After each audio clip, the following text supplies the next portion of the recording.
Welcome to That's What She Said, where we'll spill the tea on women empowerment in the Great Lakes Bay region with your host, Christiana Malacara. Hi, and welcome to another episode of That's What She Said with me. My name is Christiana Malacara. I want to say thank you for tuning in. I appreciate you spending the next hour with me as we explore yet another wonderful woman from the Great Lakes Bay region. So I wanted to start out by saying this week, I personally had to kind of step up and advocate for myself and also advocate for someone around me. And then that had me kind of going into this whole whirlwind of emotion of when is the best time to do that?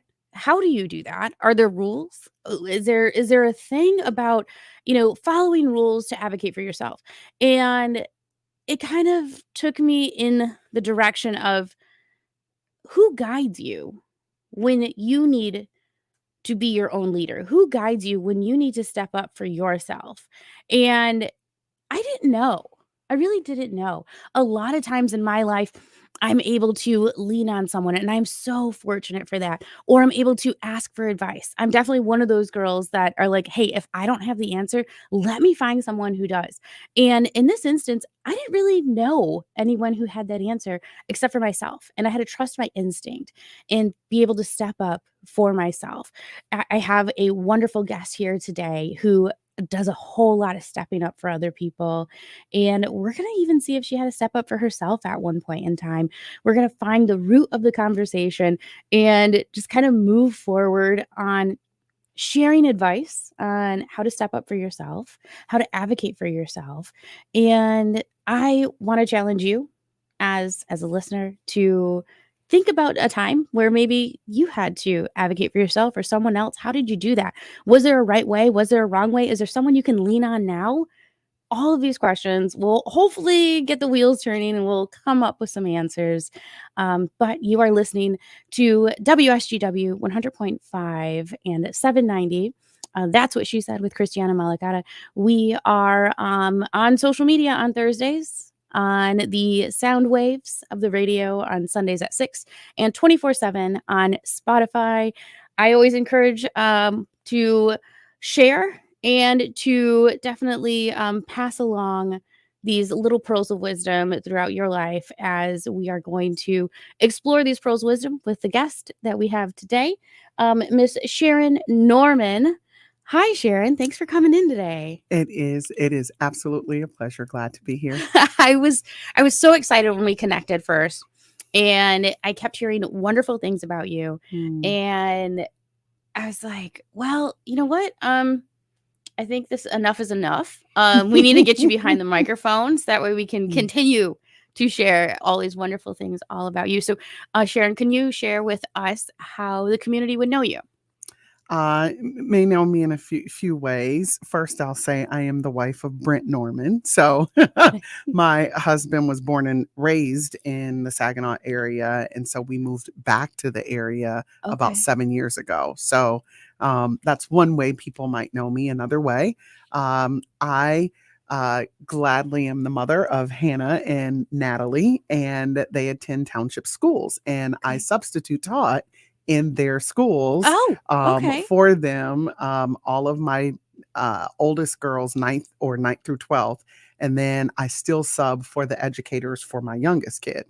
Another way you might know me, I sing the national anthem at the Loons and at Spirit Games. So that's awesome. So you might know me that way. Okay. All right. So that's one of those ways. Another way you might know me, I serve as co-pastor with my husband at Journey of Grace Church of the Nazarene.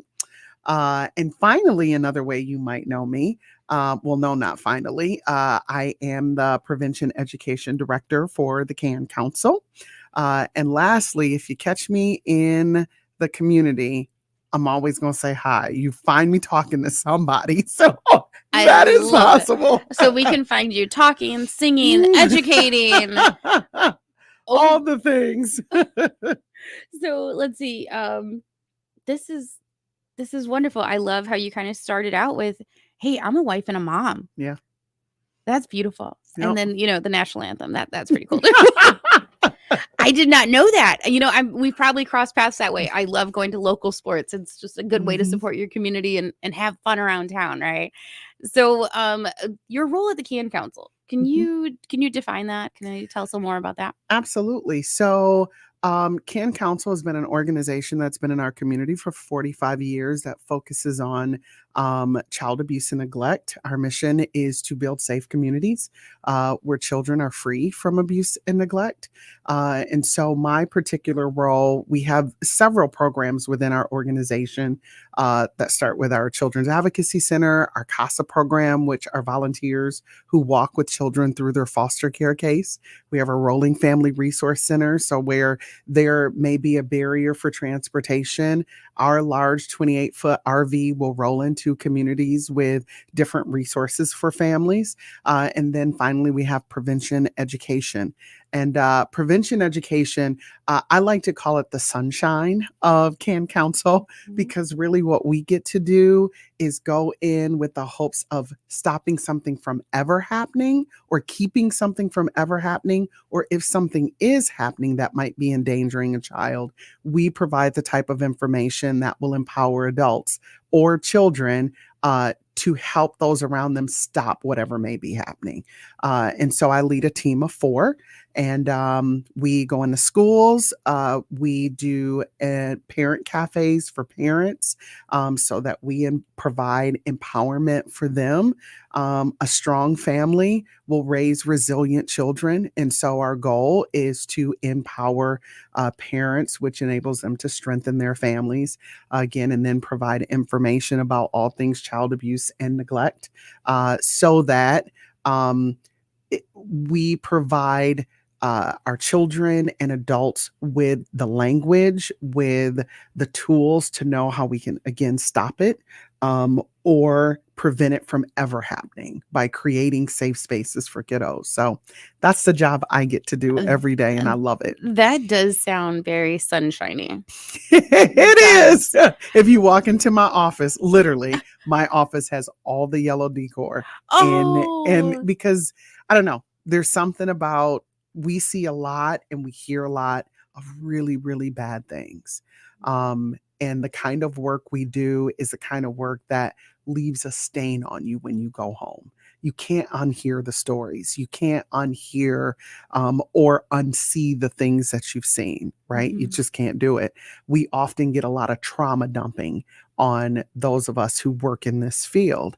And so if you lose sight of why you do what you do, it makes it hard to be free of the stuff that's put on you throughout the day or the week. And that becomes super important. If I'm going to show back up at the table and see that family as an individual unit, and not, make them, just because I heard it here and I heard it there, all families are going that. Absolutely not. You need some sunshine and you need some joy to remind you of why you do what you do. It's just important. And so I don't know, I probably have taken it upon myself for our teams that, hey, y'all, it's good. You guys are doing great. Hang in there. Yep, it was a tough day yesterday. I am the hugger in the office. Do you just need a hug? I'll give you one of them grandma hugs. Free and hugs. just hold on to you until you're done with whatever you need to do. And so, obviously barring, definitely honoring boundaries, but giving our team that space because it's important. And so, it sounds like your personality pairs really well with your position. How did you come about this position? Is this something that you've always wanted to do? So, well, long story. We're here for it. We're here for it. So, as I said, I am also, I serve as a pastor, co-pastor at a church. For 25 years, I have served in the pastorate. I began serving in the pastorate back in 2002, started as a worship pastor, and was on staff at different church in Grand Rapids. And then we moved to Illinois. And I have sung forever. Singing is like breathing for me. If you encounter me, you hear me humming. Like it's just the way I am, right? And so been singing for a long time. And during my time in Illinois, serving on staff, was part of a large church. And one of the things that I kept sensing people would get really, really in their feelings if I didn't do a certain song. So if it wasn't this type of song, or it wasn't a hymn, or it wasn't these different things, that I've started to feel like a jukebox, right? Mm. And in this journey, faith is very important to me. In this journey of my faith, I felt like moments where I was saying, okay, Lord, I did not sign up to be nobody's jukebox. Like, I heard that this whole journey of faith was this adventure, and I'd follow you wherever. I cannot believe you got me following you into this building every week to be a jukebox, to be someone's favorite song. And I can't, I was really struggling with that, to the point where it's like, you know what? We sing about doing all these good, nice, godly things, but you see the same of us in the stores, and we're rude to the checkout lady, or we're just like, we're not Genuine. right. It's Mhm. like I really struggled with that. And so at the time, I was finishing up my undergrad. I went back to school late. That's a whole nother story. And We'll get there we too. might, yeah, we might have to have several podcasts together, sis. But Mystery Newman part 2. right. But I was finishing my undergrad, really didn't know what to do next. And during this time, there was an opportunity that came up for our church to connect with the community. And there had been a community assessment, and they had asked the church to come to the table. Well, at the time, I felt like I was the staff member that drew the short straw to go represent our team, right? And so when I got there, one of the things, there was an assessment on where the state of the children in the community that literally was across the street, right? It was called Bradley. And one of the things that the hospital had done, this along with some other entities, they were learning that if children were not, if we were not doing assessments by kindergarten, then we could hang up the whole readiness and reading levels by third grade. And we were really setting up a school to prison pipeline a lot sooner, because we weren't addressing some issues within these homes early, or with these children early. And it wrecked me a bit, especially when they started to talk about the experiences at the school in the little town next across the street. And I could not understand how we were such a big, affluent church, but there was such a level of poverty next door. Okay. And it was like, okay, but I'm a jukebox, but we got this issue over here. And so I guess it was, do you remember Popeye? I do. You remember Popeye would have this encounter with Brutus, and Brutus would do whatever he did and hurt Popeye's olive oil, and Popeye would say, I've had all I can stand, and I can't stand no more. Yes. I had my You were Popeye there. moment. You It were was there. my, what we would call a holy discontent. And I was Okay. like, there's no way that I can sing in all of my affluence while there are kids who are suffering with nothing. Like, what am I spending myself on? So right outside of the doors. yep. So I Okay. graduated and actually went back, or continued on to school. In the graduate program, I got my MBA with a concentration in healthcare, which focuses on building, my degree focused on building community health organizations that were sustainable and actually impacting the community. And that changed, it really changed the trajectory of everything I would and wanted to do. After that, I said I didn't want to work in church full time anymore. If I wasn't going to live in the community, it was kind of pointless for me. Mhm. And so I never went back. After I finished school, I did not go back to full-time ministry. And even before I finished school, we ended up moving here and took a part-time job at a church here. How old were you when you went back to school? Ooh, child. Let me see. Natalie was 3. Oh, So we're challenge right talking, there. I was Okay. 40. I was 40. Wow. It took me almost 8 years to do undergrad and graduate school. So for that time, hmm okay, you're a wife, a mother. hmm You're navigating through, where should I place myself? hmm And then you're like, I'm gonna go to school. Yep. Where was the motivation? And I need to go back to school. Like, what was that motivation like? And what was that experience like with the little one? So initially going back to school, I was very clear. Part of my schooling had to do with being able to get ordained. And so I had to have certain amount of education. And then in that process of schooling, I learned that I love to learn and I had an ability to learn. See, I had dropped out when I was 18 or 19. And I just assume the amount of failure or sense of failure that I carried with that dropout. Drop out from college. Yeah. Okay. Go ahead. I followed me like, again, that's a whole nother story, but it followed me for years, that sense of failure, and not being able to accomplish something. So when I actually went back to school, my undergrad is in pastoral ministries. And I was like, shoot, I've been a pastor for years. Surely I can get an A or at least a B Yeah. in pastoral ministries. Yep. And then, and actually I almost talked myself out of doing my graduate school because I was like, Why? I can't do a master's in business. Like it was easy we can do that to ourselves, right? I was living with 19-year-old Sharon that had dropped out. Okay. And she kept telling me I couldn't do it. And I kept believing her. And then there were the beauty of a village who came around. It was like, girl, you can do this and then some. And actually, I graduated my MBA with a 3.99. Whoa. And would have never thought it. That's huge. Yeah. Okay. My lowest grade was an A-. And that was in communication. Go figure. Oh, in My communication class. Yeah. What? So The pastor got a C. Well, Yeah. in Right. communication. How would that work? Okay. But I got an A-. You got and an that A-. was- Everything else were A's. Yeah. And so I would have never thought it. And actually throughout the classes, 19-year-old Sharon kept saying, you're going to flunk this next one. There ain't no way you can do a managerial finance class. Why was 19-year-old Karen still Sharon, I'm sorry. Why was 19-year-old still there? And why did she care? There we go. A great question. One that literally my best friend, Cherie, helped me to unpack literally like 2 months ago. Just 2 months ago. Yeah. When did you graduate? I graduated in 2019, child. And so 2 months. 2 months ago. 2 months ago, Yeah. you've unpacked this. Just unpack that. And a lot why 19-year-old Sharon had such a significant voice is because it was the biggest source of failure that I had. And I feared that kind of failure again. And this time there were higher stakes. My daughters were looking at me.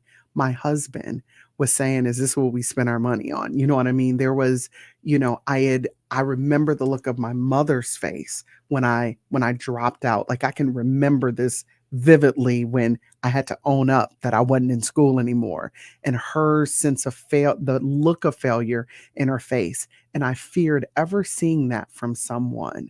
And so one of the things that 19-year-old Sharon would do, she would drive me to not pursue whatever it was. Then I couldn't fail myself or anybody else. And so fortunately, I had an incredible mentor and she is a Saginaw native, Carolyn Allen. She was Carolyn Quinn at the time. But Carolyn saw me when I was a hot mess, and she never used it against me. She just kept speaking into me. And she did for years. And Carolyn thought I was good. And she made me think, maybe you're right. I am a little good, What made you believe her? She was very real. She did not, in the church community growing up, there was sometimes the expectation that there was a level of perfection you needed to live up to. Well, I wasn't perfect, and Carolyn didn't expect me to be perfect. She expected me to show up. And she was the kind of womanhood. She was a single woman. She was the kind of womanhood that she respected herself. She was the kind of womanhood you embodied to follow. And so I surrounded myself around her. 4 years we were together. And so she made a difference for me. And even to this day, I will say she is one of those women who stepped up in my life, she is what I needed.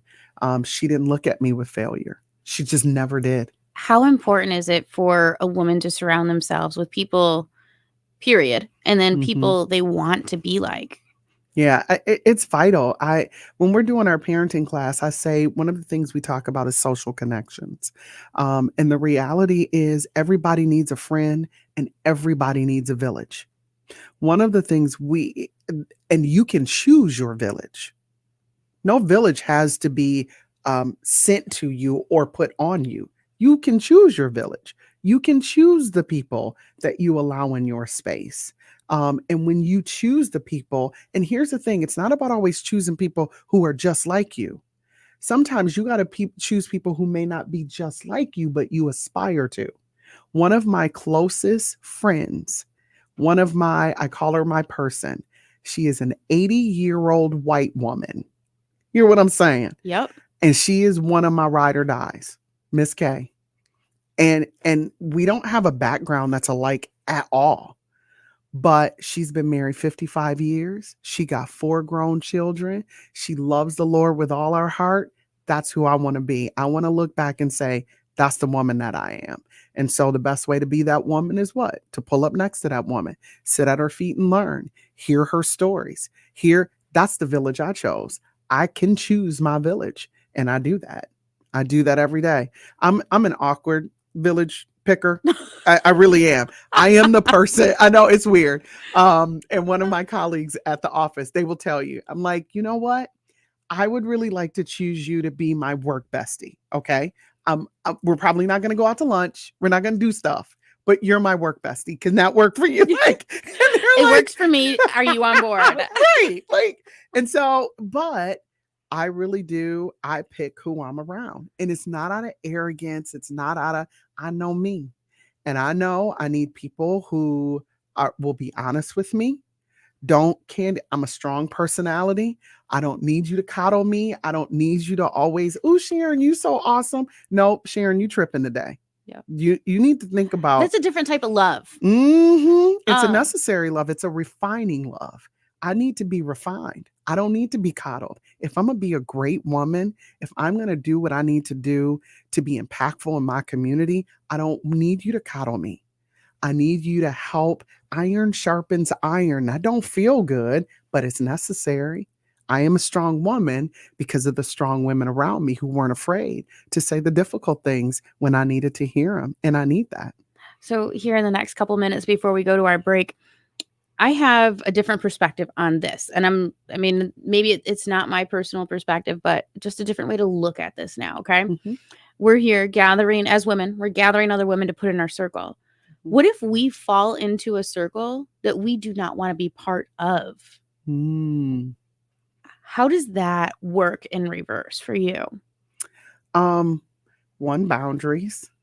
And I firmly believe you don't have to be where you don't want to be. We choose to be where we are. Now, if you're in a bad scenario, you still got choices. The choice is to go or to stay. And I'm not saying it's going to be easy to go, but that's still your choice. We live in a world sometimes that almost says if something happens to you, you're kind of resigned to it. No, 10%, we hear this all the time. 10% is what happens. 90% is how you respond. I believe that 100%. Can you say that again? 10% is what happens to you. 90% is how you respond to it. Wow. And that's just how you respond to it is totally up to you. And I got in my own life, I have the stories to back that up.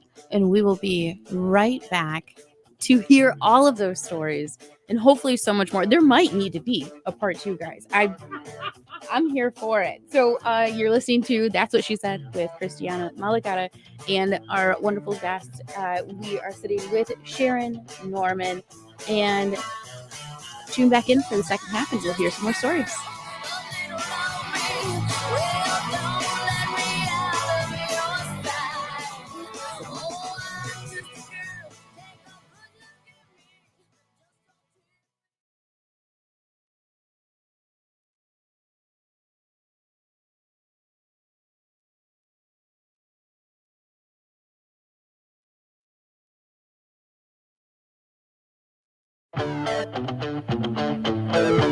That's What She Said with Christiana Malacara is back. Now let's spill the tea. right, and we are back with our second half of That's What She Said. And we were just listening about Sharon. Sharon, you said iron sharpens iron, but it doesn't always feel good. I've never heard that second part, the feeling part of it. Iron sharpens iron. This I'm fairly new to. Honestly, all these little fun quotes that people have, I've been collecting them in my pocket as I've been going along with That's What She Said. But the part about the feeling, that's important. Yeah. How you feel about different situations, it could navigate you to the next step, if that's up or down. Yeah, very true. So can you share a point in your life where you had to lean on someone when you were on the down, when there was an opportunity for someone to step in and say, let me lift you up? Because I'm hearing all these great things in our first half of the segment of, this is how I've been uplifting others. But what about you? So in 2006, my husband and I gave birth to a beautiful boy who lived 2 hours. And remember, I was a worship pastor, so my whole job is singing and getting everybody revved up. And I remember my first Sunday back, 3 weeks after this, I sang this song called Blessed Be Your Name. And there's a part in that song where it says, you give and take away. You give and take away. My heart will choose to say, Lord, blessed be your name. And I remember singing that song, and it's like, this sucks. But after I was done singing, I sat down because our chairs was on the platform, and I just was reduced to a pile of tears. Like I could try to fake it to make it. And I remember Eva came up to the platform and she just held me. And it was one of those moments where I could try to fake it to make it. But the reality is I was a mother who was not holding her son. And I could try to get past that with all the nice, Christian platitudes that sometimes, God will comfort you. God will help you. And I'm sitting there going home, God, this sucks. And so here's a little funny story in there. If there's a funny story to be had, it's my story. It's funny. This is your story. Go for it. I had gotten a plant during that time. Friends of ours sent us a plant and we got it, and the vase was broken. And that broken vase just symbolized my whole life at that moment. It was broken, right? And I was going to call FTD Floral and let them know about my broken vase. And it was at that point, yeah. Right? So I call and I say to the man, I said, listen, I just lost my son, and we received this plant and it was broken. And I said, I'm going to spend the next few minutes cussing you out. It's not your fault, sir. And I'm sorry ahead of time, but I got nobody else to cuss out.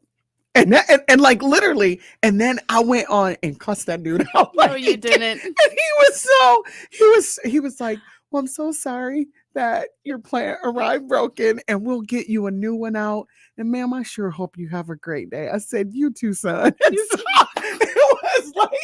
It was honestly, when I look back on it, but here's the thing. Bless him. Yes, he let me cuss him out. And I mean, it was what it was. I didn't feel like I could curse God. I didn't feel like I could, I was sharing this journey with my husband, so I couldn't cuss him out. It wasn't somebody that I felt I could go to. But in that moment, there was a realization for me. And that is, we project our feelings all the time, right? I just had enough awareness to let the guy know he didn't do anything. Like, you ain't do nothing today. So, but we tend to do that. And what it told me in that moment is, one, I need to share this hurt with someone. Which one of my friends can bear this burden with me? And it wasn't my husband, because he had his own burden to bear. And he was just trying to make sure I wasn't losing my mind. Mm-hmm. So I couldn't then turn around and lose my mind on him. Exactly. So in some ways we were trying to help each other. You know what I mean? Sure. He just had to keep going. And we kind of had our own, he wasn't the person I was going to fall on. And it was Eva. She was a co-worker, and she was one of those people who was a part of my village. And she was the person that she shared the burden with me. And through that process, until I was no longer emotionally fragile, because I was emotionally fragile for a while doing a job that calls you to be vulnerable. it was a recipe for a train wreck. But because of her presence, and there were some other people in my life, because of their presence, I was able to rebound. That resilient, that rubber band Mhm. of emotional strength. I was able to rebound because they held me. So even when it got stretched so far and it felt like that rubber band was gonna snap, Yep. they had me. They held on enough for me, and then they cushioned me so I couldn't go too far back where it would snap. And that made all the difference. Again, that's choosing your village. Choosing your village. Yep. It's choosing your village. I'm going to go back to that phone call. Mhm. Okay. One, thank you for sharing that. Two, I think we all need to call the flower guy every once in a while. Right. I mean, this sounds like a real good tactic. It depends on who you have on the other line, Right. on the other end of the line, right? So the first thing I thought of was sometimes, especially as women, Mhm. we unload Mhm. our worry of the day, Mhm. of something at work, something at home, onto someone Yeah. without asking them. Yep. And you didn't ask, but you gave them a warning. Mhm. And the analogy that I like to use is, your my plate might be full right now, Mhm. but when I talk to you, I'm actually giving you some of what's on my plate, but your Oh. plate might be full. Mhm. And I don't know that. I don't see that. Absolutely. Maybe you're, not Mhm. vocalizing that to me, and you might Mhm. be my best friend. Yep. So I think having that self-aware, like you said, you're like, I'm fortunate enough to be self-aware Mhm. to say, this is what I'm going to do, sir. Yeah. Thank you very much. Send me the pot, please, and we'll be on our way. Mhm. That's beautiful. That's Yeah. that's a And great you thing know to share. what? Thank It's you. interesting, the moment of awareness. I don't know why I had that moment of awareness, if that makes sense. I really don't know why. Because again, in a state of grief, you don't always think clearly. Um, I think part of it is I don't like to hurt people's feelings. And I can imagine me cussing out this man. I remember thinking that, like, I don't want to hurt his feelings, but I got to unload here. And I'm just not going to yell in an empty room. He it, tag you it, Ye- brother. And so, Good luck and with I this. remember saying to him, you did nothing wrong. This is just where I am. It ain't got nothing to do with you. Yeah. And so, the thing I would say, you are right. We don't always ask for permission, but that is something to think about. When we're doing our parenting or parent cafes, one of the things we talk about is emotional competence of children, like understanding how to help children regulate their emotions, right? And so one of the things I'll say to parents, you can't teach a kid what you don't know. So when you pull into the drive-through and little Miss Sarah, who is on the microphone, sound like she mad at the world, and you gonna match her energy, guess what you're not doing? You're not reflecting the kind of emotional awareness that you want your kid to pick up. Trust me on that. Right. And so when little Sarah pop off, when you pull up, here go you don't cuss little Sarah out. Thank you. Are you having a tough day, Sarah? I hope your day gets better. You can choose that. You can choose how you respond. We don't have to match Sarah's energy. We don't have to get angry with Sarah. You don't know. How do you know Sarah is not living with certain scenarios at home and she just don't know how to cope? And you the person. You don't know what you don't know. You don't, right. And you know what? I got enough strength in my shoulders that it's okay, Sarah. How's your day going? And generally, I'll tell you, I live by that model. Generally, I have very, very few instances where I encounter somebody who's struggling or rude, and it don't switch. It don't switch. So you had said something in the first part of the segment of the job that you do and Mhm. the people in your building there at the Can Council. They have interactions, and you had said leave a stain on you Mhm. when you go home. What is it that you do when you get home to kind of detox from your day, to clean that emotional, stain that you gained? So sometimes it's not when I get home. I Mm. I can't drop somebody else's stains off in my house, right? Because I got a husband and I got a daughter there. So I can't drop off somebody else's stain with the possibility that they will pick it up. That's not fair to them. And so a lot of times it's on the ride home. It's taking a few minutes as my day in to sit in that office. It's having conversations with staff to be able to unload that, to be able to share that. So I try not to take my work home where I dump it at home. And I have to be really careful. I have a 15-year-old who is still developing into a woman. And the last thing I need to do is saddle her with scenarios that my husband and I have worked hard to make sure she don't ever have to endure. You know what I mean? Okay. Help her to build some resilience, but There you go. not because she got to overcome somebody else's trauma that I'm unloading on her because I brought it home from work. And so I'll tell you some of the things that I do to kind of help with that. I have a time in the morning where I call it my quiet time.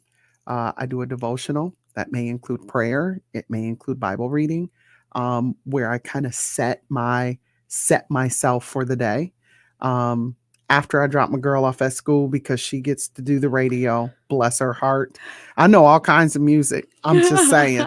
You mean you're not listening to WSGW in the morning? Shawn Mendes and a whole bunch of other people that I wouldn't normally listen to. I know a whole bunch of them. Thank you, That sweet girl. maybe that's her me time. That's that's our time. Like literally, that it's listening to music, and we'll listen to whatever but as soon as she gets out the car, turn it off, because that's not my ride to work. That's what she needs. So that's what we gonna give you.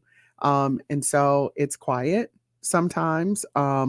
Or I'll maybe listen more to talk things.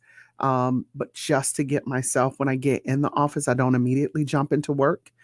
Part of my work day includes sometimes my colleague Lionel, he gave me this term, brain dumping.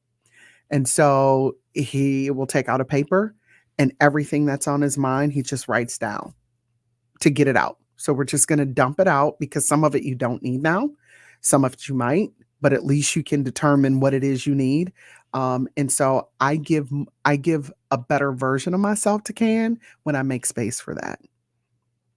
So your time to detox from this stain is recycling into, now I've cleared myself to give a better me today. Yep. I love that. Because what did I learn from the trauma that was dumped on me, right? So sometimes the trauma that's dumped is a parent's experience that is like, oh my gosh, you really got an experience working here, and it's like, what do we even do with that? And sometimes it's being able to go back and say, okay, do we offer all the services that we need so we can best equip this parent? What's in our wheelhouse to do? And sometimes that dumping allows me to rethink. And then it's like, you know what? We got a partner for this. This is a great way to partner. So when I see this parent next week, I can say to this, hey, you mentioned XYZ. Here's some options for you. So being able to do that brain dump from whatever was put on me allows me to maybe even think about, can we be more effective in another way? Is this something, what I get from that experience, is this something for me to take and internalize? And what do I do with that? Is this a tool that I can teach my kid? There we go. Doing that. Yeah. Okay. So we're talking about empowerment, right? Mm-hmm. We're talking about women's empowerment specifically.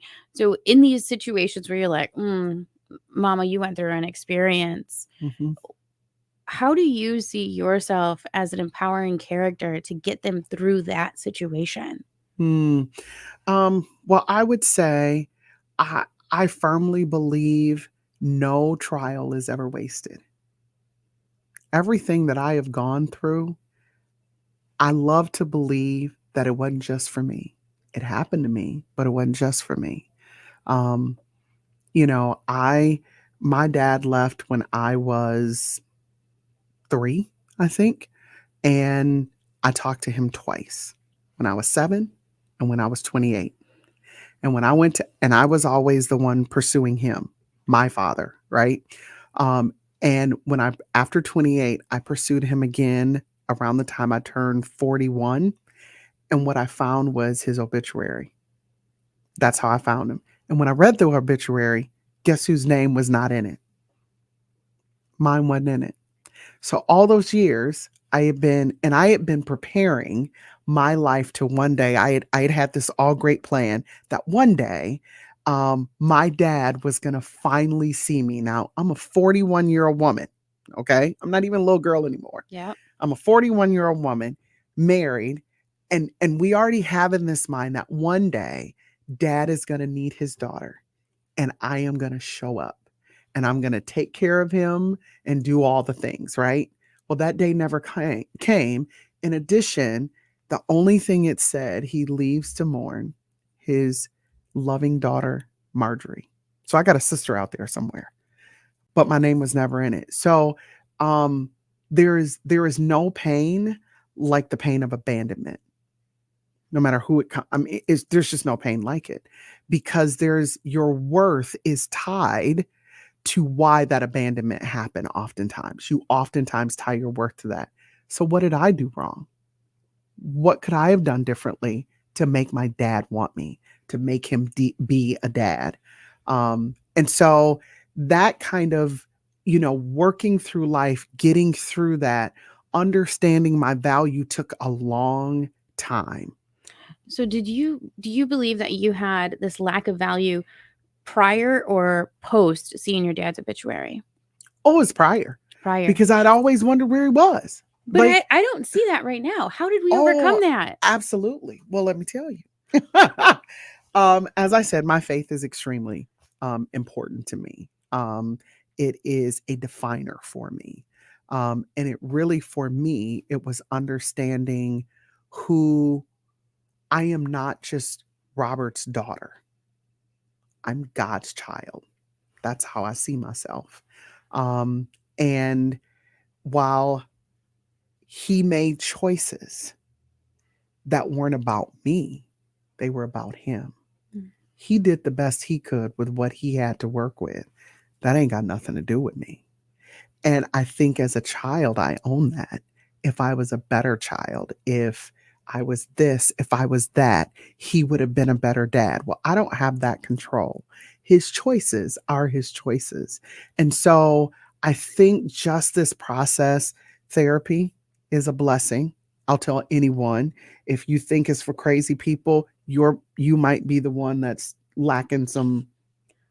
I'm not gonna say those words So because I don't. therapy. Yeah, yeah. I don't want to get what do you call it? I don't want to get canceled for Okay, saying the you know wrong what? Okay, words. we're not gonna But cancel you. yeah. I So, hear you. but therapy is Politically correct. huge, So right? therapy. So you're Therapy was huge, and okay. so being able to sit, um, talk about my values, talk about who I understand, who I am, talk about the power of choice. What are some of those values that you hold close to you? Um, I am worthy of love, and at the root, I am worthy. I am enough.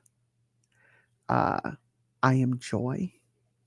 Um, I have peace, and I can control what comes in that space that impacts that peace. I am safe. Um, those are some incredible values to have. And I get when you're lacking in a clear value, and because I understand those values, things that happen in, or the things that I bring around myself, or the things that come into my life, if they begin to impact any of those values, I really do go back to the why. Why am I not at peace right now? What's interacting with that? Is it some choices that I'm making? Is it some people I'm allowing myself to be around? What's happening? So You're checking in with I yourself. absolutely, And how often do you feel absolutely, like someone would need to check in with themselves? probably daily. Really? Like, yeah, like if you get up and you ain't feeling yourself today, why? Why? And so I'll tell you, last week was that week for me. I got up the first day. I didn't want to go to work. That's odd. Why don't you want to go to work, Sharon? I don't know. Well, let's go to work then, because I didn't want to, but it's like We didn't know the I don't. why, so Right, because if I just do something and not know why, then I run the risk of really going down a road that maybe I don't want to be down. So next day I got up, still feeling some kind of way, not knowing why. Now, prior to all this, it had a big, kind of a big thing take place. Um, resolution to a long-term thing that I had been working on. And Okay. I was in this period of letdown.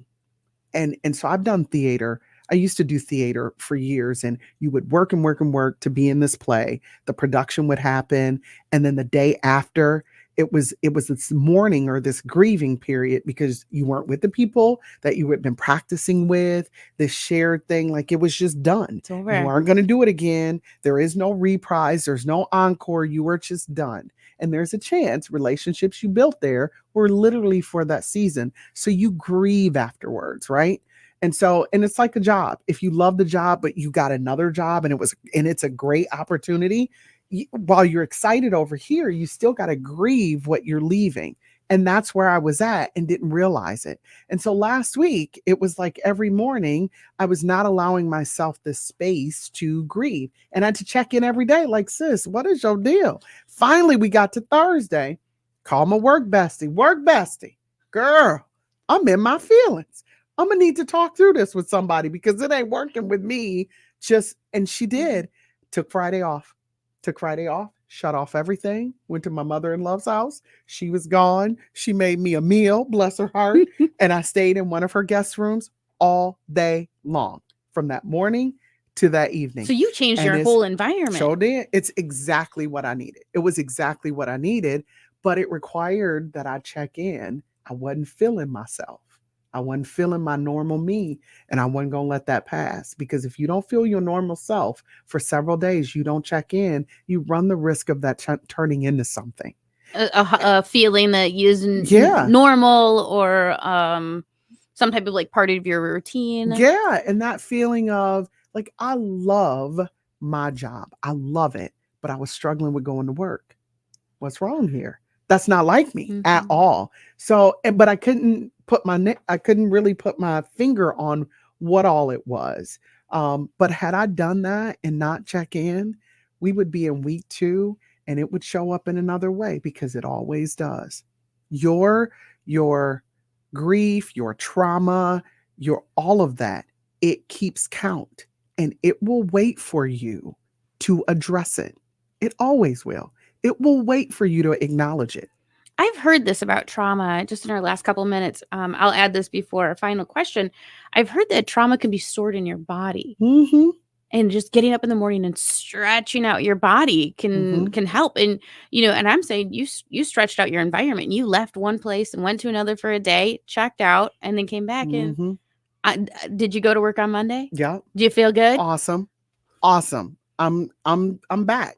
But I get it. And it doesn't mean that all those feelings went away. I know what they are. I know what it was that was bothering me. And now I can address that. I don't run away from it. I know what it was that I was struggling with. And so because I can address it, there are some steps that I'm taking every day to be extra sensitive to that part of me that still needs to work through what I needed to work through. Because you got to be sensitive to yourself. I think that's a great piece of advice. I really do. I don't check. I'll be honest, I don't check in with myself every day, because you get in that hustle bustle of the day. But in our last minute here on the show, could you share a piece of advice that you could give to a woman or a person here in the Great Lakes Bay region about empowerment? The thing I would leave, which probably wraps up a lot of what we've said, the power of a village.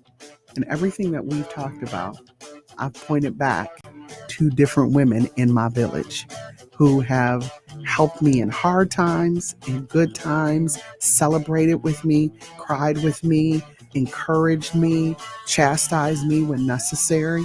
And you can pick your village. Your village is not a foregone conclusion. And also, if you don't pick your village, don't think the village picks you. Sometimes you find yourself as an island.